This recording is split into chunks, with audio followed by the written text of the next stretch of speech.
உலக வரைபடத்தில் இந்தியா என்பது வெறும் ஒரு தேசம் அல்ல, அது ஒரு விஸ்வரூபம் என்பதை இன்று ஒட்டுமொத்த உலகமும் உணர்ந்து கொண்டிருக்கிறது. ஹார்முஸ் நீரிணை மூடப்பட்டால் இந்தியா அஞ்சி நடுங்கும், எரிபொருள் இன்றி ஸ்தம்பிக்கும் என்று உலக தலைவர்கள் கணக்கு போட்டிருக்கலாம். மேற்காசியா போர்க்களமாக மாறி எரிந்து கொண்டிருக்கும் போதும், ஹார்முஸ் நீரிணை மூடப்பட்ட நெருக்கடியான நேரத்திலும் இந்தியா கொஞ்சம் கூட அஞ்சவில்லை.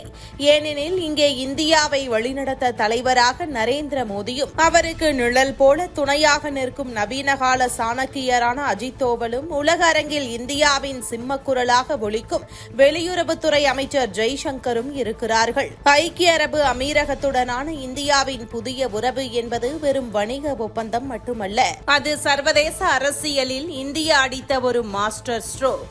ஹார்முஸ் நீரிணையை தந்திரமாக தவிர்த்துவிட்டு புதிய வழித்தடம் மூலமாக இந்தியாவின் எரிபொருள் பாதுகாப்பை உறுதி செய்துள்ளது. இனி கச்சா எண்ணெய் அபுதாபியின் ஹப்ஜானிலிருந்து புஜைரா வழியாக அமைக்கப்பட்டுள்ள 400 கிலோமீட்டர் நீளமுள்ள குழாய் வழியாக நேரடியாக இந்தியாவுக்கு பாயும். மேலும் ஓபெக் அமைப்பிலிருந்து ஐக்கிய அரபு அமீரகம் விலகியதால் எண்ணெய் உற்பத்தி இனி கட்டுக்கடங்காமல் பெருகும். இந்த அதிநவீன எண்ணெய் குழாய் மூலம் நாள் ஒன்றிற்கு 1.8 மில்லியன் பேரல்கள் வரை எண்ணெய் விநியோகிக்க முடியும் என்பது இந்தியாவின் வலிமையை இரட்டிப்பாக்கியுள்ளது. பொதுவாக எண்ணெய் வாங்க அமெரிக்க டாலர் தேவை. ஆனால் இந்தியா அமீரகம் இடையே இப்போது தனிநபர் நாணய தீர்வு முறை ஒப்பந்தம் கையெழுத்தாகி இருக்கிறது.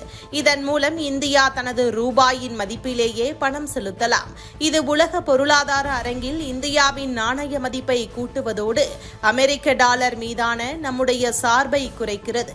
இவையெல்லாம் ஏதோ தற்செயலாக நிகழ்ந்த மாற்றங்கள் அல்ல. இது மோடி, தோவல், ஜெய்சங்கர் ஆகிய முப்பெரும் சக்திகளின் கூட்டணியால் மிக துல்லியமாக திட்டமிடப்பட்ட ஒரு மாபெரும் வியூகம். பிரதமர் நரேந்திர மோடி அரபு நாடுகளுடன் முன் எப்போதையும் விட வலிமையான நட்புறவை வளர்த்தெடுத்தார். அஜித் தோவல் எதிரி நாடுகளின் கணக்குகளை தலைகீழாக புரட்டி போடும் பாதுகாப்பு அரணை உருவாக்கினார். ஜெய்சங்கர் உலக மேடைகளில் இந்தியாவின் நலன்களை எவ்வித சமரசமும் இன்றி கம்பீரமாக நிலைநாட்டினார். பாரதம் எதற்கும் அஞ்சாத, எதற்கும் கலங்காத ஒரு புதிய பாரதம். இது மூடப்பட்ட வாசல்களுக்கு முன்னால் முடங்கி போகாது.